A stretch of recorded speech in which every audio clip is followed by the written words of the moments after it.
बिस्मिल्लाहिर्रहमानिर्रहीम। अस्सलाम वालेकुम नाज़रीन, मैं हूं एमएसजे और मेरे साथ मौजूद हैं पाकिस्तान के नामवर स्टारर हैं फहद भट्टी साहब। अस्सलाम वालेकुम सर, कैसे हैं आप? ठीक हैं? वालेकुम अस्सलाम शहजाद भाई, thank you very much for inviting me in your show. और मैं आपने इतना नामवर लग दिया, बहुत छोटा सा मामूली सा एस्ट्रोलॉजर हूँ। हुक्म करें जी, कैसे? सर भाई आप मेरे लिए नामवर ही हैं। बहुत से लोगों की मुझे रिक्वेस्ट थी कि मैं आपका इंटरव्यू करूं, आपसे पूछूं, इसलिए मैंने आपको ज़हमत दी है। सर सबसे पहला सवाल तो यही है कि जो लोग जानना चाहते हैं इमरान खान साहब के बारे में कि उनकी रिहाई कब होगी और उनके मुकम्मल जायचे के बारे में, सर वो हमें गाइड कीजिए। देखें, आपने हॉट टॉपिक है आजकल ये।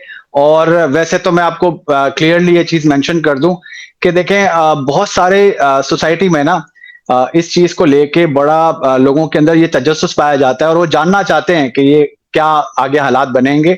लेकिन आपको ये भी मालूम होगा कि अगर कुछ बातें ऐसी खुल के बात की जाए तो उसके ऊपर भी पाबंदी है। और लेकिन ये है कि मैं कोशिश करूंगा कि मैं इस एस्ट्रोलॉजिकल पॉइंट ऑफ व्यू से क्लैरिफाई करूं, ना कि मैं कोई अपनी सियासी कोई जो है वो शो करूं। आपने बात की इमरान खान के बारे में, आप पूछना चाह रहे हैं कि इमरान खान के सितारे जो है ना, इस वक्त मैं समझता हूं, मेरे पर्सनल ओपिनियन ये है कि अगर हम ये दुआ करें कि इमरान खान के लिए कि इमरान खान इस रिहाई में लेने में कामयाब हो जाएं, वो सरवाइव कर जाएं। उनकी जो लाइफ थ्रेटनिंग पोजीशन है ना, जो प्लैनेट्स के विद रिस्पेक्ट, मैं समझता हूं कि अगर वो सरवाइव कर जाएं, ये बहुत बड़ी बात है। दुआएं लोगों को करनी चाहिए। और अभी मैं नहीं देख रहा इमरान खान की जो चीजें हैं वो इतनी अच्छी स्मूथ अभी होंगी। अभी उनका टेस्टिंग टाइम जो है, ये जो टाइम पीरियड है ना, अभी 1-2 महीने अभी आगे जो है, क्योंकि अभी सन विर्गो में है। तो मैं समझता हूँ वैदिक के, क्योंकि मैं वैदिक का फॉलोअर हूं, तो वैदिक के पॉइंट ऑफ व्यू से मैं ये बात बताऊंगा, जब जैसे ही सन लिब्रा में जाएगा तो इमरान खान के लिए एक विंडो ओपन होगी। क्योंकि उस टाइम पीरियड में सन जो है ना, हमारे एस्ट्रोलॉजिकल पॉइंट ऑफ व्यू से गवर्नमेंट को रिप्रेजेंट करता है। तो गवर्नमेंट के अगेंस्ट जो है ना प्रेशर एक क्रिएट होगा, क्योंकि सन जब लिब्रा में जाता है तो गवर्नमेंट वीक हो जाती है, पावर्स लूज कर जाती है गवर्नमेंट। तो आप देखेंगे कि बहुत तेजी से जो है गवर्नमेंट के खिलाफ एहतजाज शुरू होगा। और बहुत टाइम से जो नहीं हो पा रहा, जो एक बबल नहीं क्रिएट हो पा रहा, जो एक प्रेशर क्रिएट नहीं हो पा रहा, वो जो है क्रिएट होना शुरू हो जाएगा। और उसमें मैं समझता हूं कि अभी बहुत सारी चीजों को जो कंट्रोल किया जा रहा है, और जिस तरह से इमरान खान के चार्ट में जो चीजें अभी पीछे बहुत अच्छे सिनेरियोज, बहुत अच्छे योग बने थे, मैं समझता हूं उनको रिहाई मिल जानी चाहिए थी, सारी चीजें हो जानी चाहिए थी। लेकिन एक वो फिर सियासी बात हो जाएगी, वो किया नहीं जा रहा जिस तरह से मतलब मैं समझता हूं प्लेनेट के जिस तक बड़ी अच्छी चीजें थी कि वो अभी अच्छी पोजीशन में आ गए थे और वो बाहर आ जाते। लेकिन उनके ऊपर प्रेशर और वो सारी चीजें जो एक सियासी जो लायामल है उनके अगेंस्ट, वो मैं समझता हूं उनके लिए, उनके अगेंस्ट है। और इस सिस्टम में उनके लिए सरवाइव कर जाना बहुत बड़ी बात है। वही बात आ जाती है, देखें जब अच्छा टाइम आता है उसमें अगर आपके साथ अच्छी चीजें नहीं हो रही तो इसका मतलब सोसाइटी आपको चाह नहीं रही सर्वाइवल मोड मिले। तो इमरान खान के विद रिस्पेक्ट मैं सिर्फ ये बात बोलूंगा, ये जो अभी टाइम पीरियड आगे है ये बहुत क्रिटिकल है। गवर्नमेंट के खिलाफ एक प्रेशर क्रिएट होगा तो उसमें विंडो जरूर ओपन होगी। लेकिन मैं ये चीज मेंशन कर दूं, इमरान खान के लिए आप उनकी जिंदगी के लिए अगर आप दुआ करें, बनिस्बत बहुत सारे लोग ये बोल रहे हैं ना कि यार वो दोबारा गवर्नमेंट में आ जाएं, पावर में आ जाएं, आप पहले उनकी जिंदगी के लिए दुआ कर लें कि अल्लाह ताला उनको ये मौका दे दे कि वो अपनी जिंदगी को बचाने में और उस तरह की पोजीशन में दोबारा से वो सस्टेन कर पाए, वो ज्यादा जरूरी है। पावर को अभी आप छोड़ दें, मैं नहीं देखता कि अभी कुछ टाइम के लिए इमरान खान जो है वो सिस्टम में आएंगे और सस्टेन कर पाएंगे। अभी उनके प्लेनेट के विद रिस्पेक्ट ऐसा कुछ नहीं है।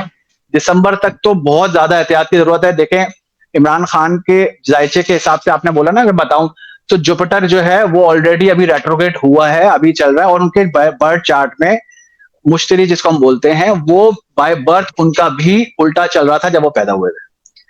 तो अब जिस तरह से इमरान खान ने जो चेंज लेकर आया ना अपनी लाइफ में, देखें जुपिटर ना हमारी मुश्तरी, हमारी रूहानियत है, हमारे जो दीन, हम रिलीजन है ना, हमारा जो रिलीजियस बिलीफ है ना, वो हमारा जुपिटर है। तो अगर जब वो रेट्रोग्रेड मोशन में जाता है ना, तो इंसान को अपने ही दीन पे भरोसा नहीं रहता। वो क्वेश्चन बहुत ज्यादा राइज करता है, बहुत ज्यादा उसको डाउट्स और अनसर्टेनिटी रहती है। तो मैं समझता हूं इमरान खान ने अपनी बर्थ चार्ट के बिल्कुल अपोजिट जाके जिस तरह से अपने एक जुपिटेरियन पावर को यूज किया है ना, जब उनकी जिंदगी में कोई अच्छा रूहानी उस्ताद आ गया ना, उनकी आप देखें जिंदगी कहां से कहां पहुंच गई। तो जुपिटर जो है अभी रेट्रोग्रेड है और 30 दिसंबर तक उल्टा ही चलेगा। तो ऐसे टाइम पीरियड में पूरी दुनिया के लिए मैं समझता हूं बहुत आप देखेंगे कि सुसाइडल टेंडेंसीज बढ़ जाएंगी, लोग अपने दीन से हट जाएंगे। ठीक है, मैं ऑल ओवर द वर्ल्ड बात कर रहा हूं। आप हर इंसान की जिंदगी में ये चीज जो है वो क्रिएट होगी, एक बबल क्रिएट होता है और वो बोलता है, वो दीन में कोई चीज अगर समझाई जाए तो वो पूछेगा क्यों, कैसे, नहीं ये ऐसे सही नहीं है। हमारा दीन बहुत ज्यादा जो ना, मतलब बंदा बहुत ज्यादा क्वेश्चन करना शुरू हो जाता है और ऐसे सवाल करता है जिससे जो है बंदे का अपना ईमान खतरे में आ जाता है। तो जुपिटर के रेट्रोग्रेड होने से बहुत सारी चीजें खराब हो जाती हैं, इंसान अपने उस्तादों का एहतराम नहीं करता है, इस तरह के और बहुत सारे प्रॉब्लम्स आते हैं। तो इमरान खान के लिए ये है। सर मैं थोड़ी सी बात आपसे, आपने कहा सन जब अब लिब्रा में हाउस में आएगा तो हुकूमत के खिलाफ प्रेशर बिल्ड होगा। सर अक्टूबर में एक चांद ग्रहण भी है, सूरज ग्रहण भी है, वो मंथ कैसा होगा? क्योंकि दोनों एक टाइम पे आना है, वैदिक वाले कहते हैं कि अच्छा साइन नहीं होता। तो सर क्या पाकिस्तान में कोई इमरजेंसी की सूरत हाल है लगेगी, या कोई मार्शल लॉ की तरफ हम जाएंगे जब लोग सड़कों पर? क्या लगता है आपको, किस तरह प्रिडिक्ट करते हैं सारा? जी जी शहजाद भाई, देखें मैं आपको एक बड़ी क्लियर एक बात यहाँ पे बता देता हूं कि जब भी सोलर एक्लिप्स या ल्यूनर एक्लिप्स होता है, ये बहुत अच्छा साइन नहीं होता। इसके इसके कुछ दिन शुरू से और कुछ दिन बाद तक इसके असरात रहते हैं। ठीक है, और उसका जो इम्पैक्ट होता है वो बहुत नेगेटिव होता है। सोलर एक्लिप्स जब लगेगा तो गवर्नमेंट के ऊपर भारी रहेगा, घर में फादर के ऊपर भारी रहेगा। अब सन जो है ना गवर्नमेंट है, एस्ट्रोलॉजी में हम गवर्नमेंट को सन से रिप्रेजेंट करते हैं। तो जब सोलर एक्लिप्स लगता है, सूरज ग्रहण लगता है, तो ये गवर्नमेंट के ऊपर बहुत भारी होता है। और ऐसे टाइम पीरियड में अल्लाह माफ करे, हमें ये बोलना भी नहीं चाहिए, लेकिन बहुत बड़े बड़े लेवल पे जो सियासी शख्सियात होती हैं उनकी अमवात के खतरे भी बढ़ जाते हैं। ठीक है, तो ये टाइम पीरियड जो है वो हर किसी के लिए भारी है, सिर्फ गवर्नमेंट के लिए नहीं। और सन जब लिब्रा में जाएगा तो ये चीजें आपको इंडिकेट हो जाए। आज से ठीक 28 दिन बाद आप देखेंगे कि गवर्नमेंट की पॉलिसीज के ऊपर बहुत ज्यादा क्रिटिसाइज होगा, बहुत ज्यादा जो है ना भारी वक्त होगा उनके ऊपर, और जगह जगह जो है आप गवर्नमेंट को जो है वो अंडर प्रेशर देखेंगे। तो सर ये तो होगी गवर्नमेंट की बात। थोड़ी सी बात कर लें अगर मियां मोहम्मद नवाज शरीफ की, क्या 21 अक्टूबर को उनकी वापसी आपको नजर आती है, वापस आ पाएंगे? आपने नवाज शरीफ के ऊपर बात की कि उनकी वापसी, देखिए मेरा पर्सनल वही बात है कि मैं सियासी तौर पे मैं नहीं कोई बयान देना चाहता, लेकिन मैं एस्ट्रोलॉजिकल पॉइंट ऑफ व्यू से ये बात बोलूंगा कि आगे के मामलात जो है ना बहुत खराब है। ठीक है, देखिए जब तक जुपिटर रेट्रोग्रेशन से बाहर नहीं आएगा, you can never expect good things in life and good things in the society as well.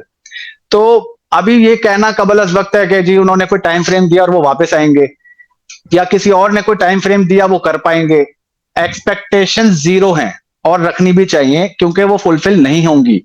ठीक है, जब तक ये रेट्रोग्रेशन पीरियड रहेगा ये भारी वक्त रहेगा। रही बात नवाज शरीफ के सितारों की, मुझे नवाज शरीफ के पर्सनल जायचे जो मैंने ऑनलाइन जो भी डिटेल्स मिलती हैं, ऑब्वियसली मैं भी उसी को फॉलो करूंगा, कोई पर्सनल तो जाके पूछ नहीं सकता। तो जो चार्ट मैंने देखा था उनका, तो 25 दिसंबर 1949, उस हवाले से मैं नहीं समझता कि इनको ये बना सकेंगे गवर्नमेंट। आइंदा आने वाले दिनों में इनके ऊपर मुश्किलात रहेंगी और इनके ऊपर भी भारी वक्त है ये। इसके साथ साथ शहबाज शरीफ का भी मैंने देखा था, तो मुझे वो भी कोई बहुत अच्छी उसमें इंडिकेशन नहीं नजर आई।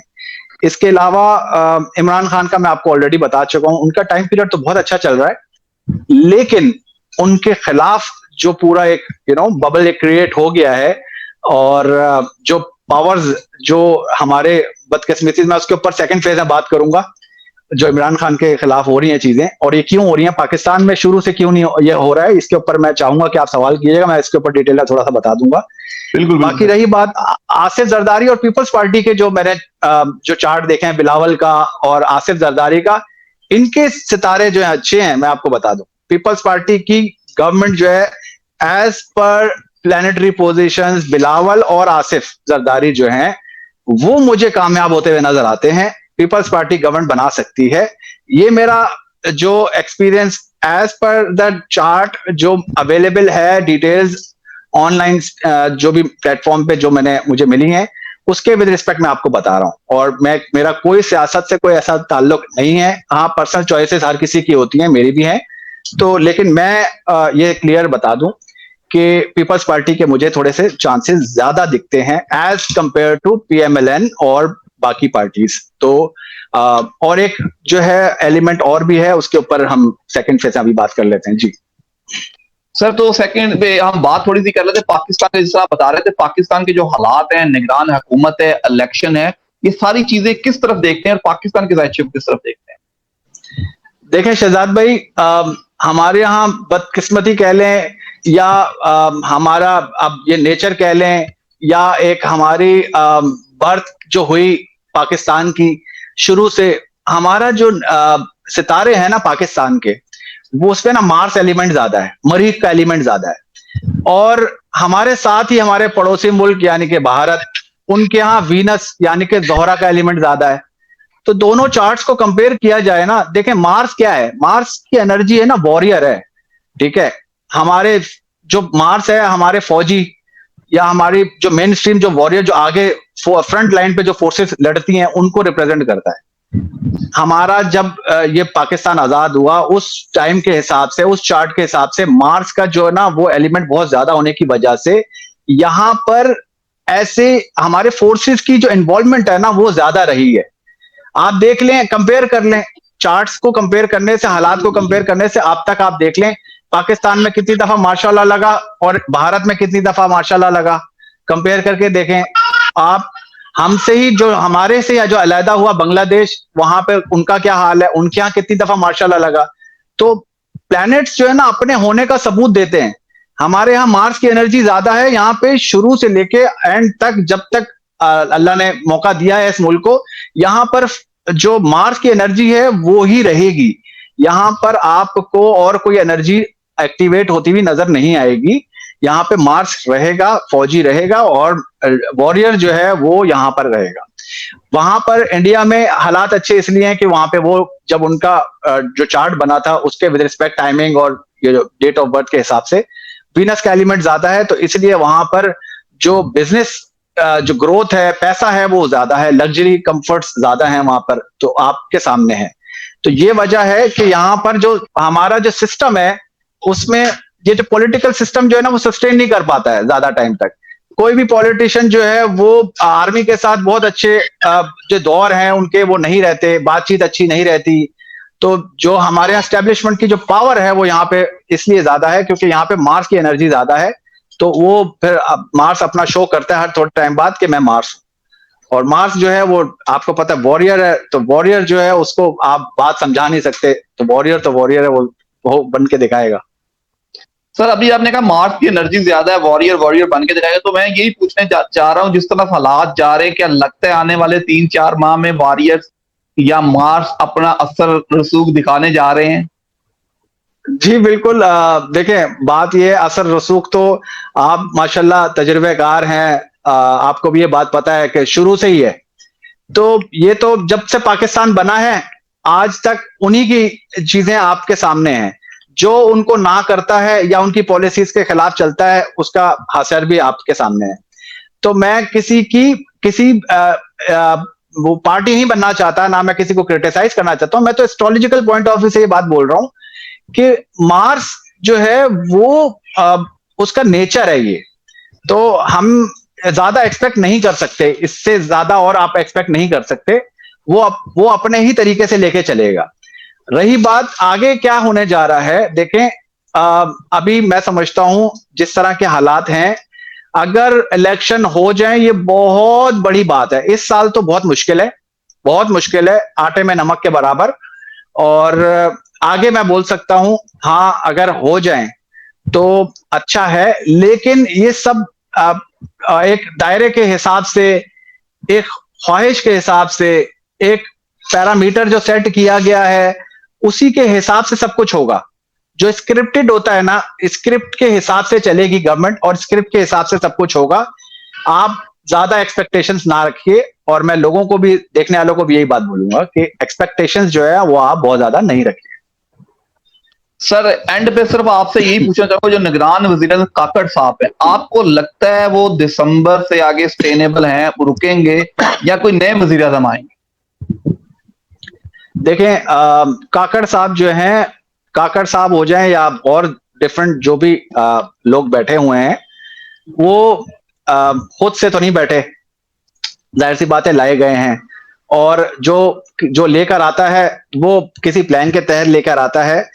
और अगेन मैं आपको यही बात बोलूंगा कि मैं एस्ट्रोलॉजिकल पॉइंट ऑफ व्यू से बात बोलूंगा कि अभी तो सन जैसी लिब्रा में जाएगा तो फिर हमें पता लगेगा आउटकम क्या आने वाला है, कि सस्टेन कर पाते हैं या नहीं। ये आपको सन जब लिब्रा में जाएगा उससे पता चलेगा, और फिर हालात हमें आगे के पता लगेंगे।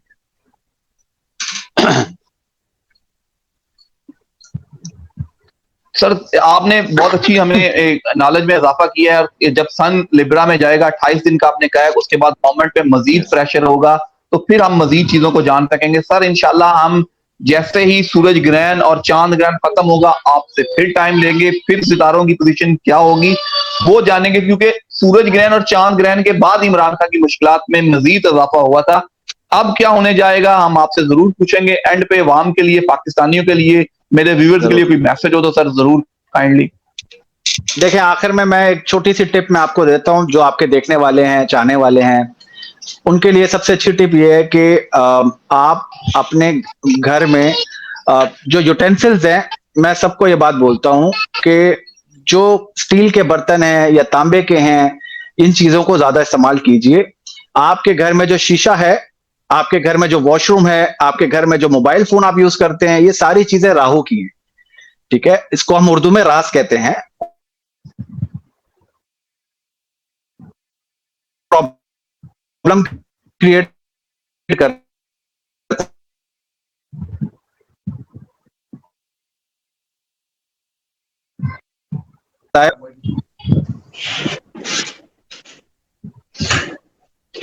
सर काइंडली मैसेज दोबारा दीजिए, मेरा ख्याल आपकी आवाज ना खत्म हो गई थी, तो आप दोबारा व्यूअर्स के लिए मैसेज दे दीजिएगा।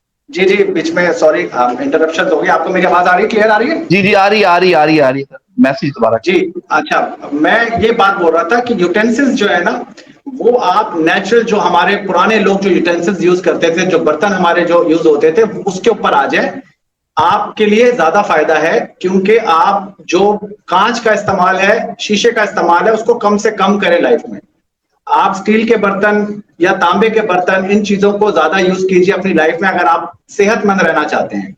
और म्यूजिक के आलात, ये मोबाइल फोन, ये सारी चीजें अपने से दूर रख के सोएं और ज्यादा इस्तेमाल ना करें, क्योंकि सब चीजें राहु की हैं। रास जिसको हम बोलते हैं, अंग्रेजी में हम साउथ नोड बोलते हैं, ये आपको डिप्रेशन, एंजाइटी, ओवर थिंकिंग, ये सारी चीजें, ये प्रॉब्लम्स क्रिएट करता है। तो कोशिश करें कि आप अपने जितने भी यूटेंसिल्स हैं उनको नेचुरल उसके ऊपर लेकर आए, जो पहले इस्तेमाल होता था। और खाने के दौरान मोबाइल फोन यूज मत करें, मोबाइल फोन को वॉशरूम में मत लेके जाएं। ये जनरल पब्लिक को ये मैसेज जाना जरूरी है, क्योंकि आजकल की आवाम हमारी जो है, जो यंग जनरेशन है, वो इन चीजों को इंपॉर्टेंस नहीं देती और मोबाइल फोन जो है वॉशरूम में जाके यूज करती है। इससे आपको शदीद खतरात लाक हो जाते हैं, आपको जहन से रिलेटेड बीमारियां जो है ना, वो आपको लगना शुरू हो जाती है। तो ये मैसेज मेरा था आपके लिए, आपकी ऑडियंस के लिए। सर बहुत शुक्रिया आपका, नवाजिश आपकी। मुझे और फहद भट्टी साहब को दीजिए इजाजत। अल्लाह हाफिज।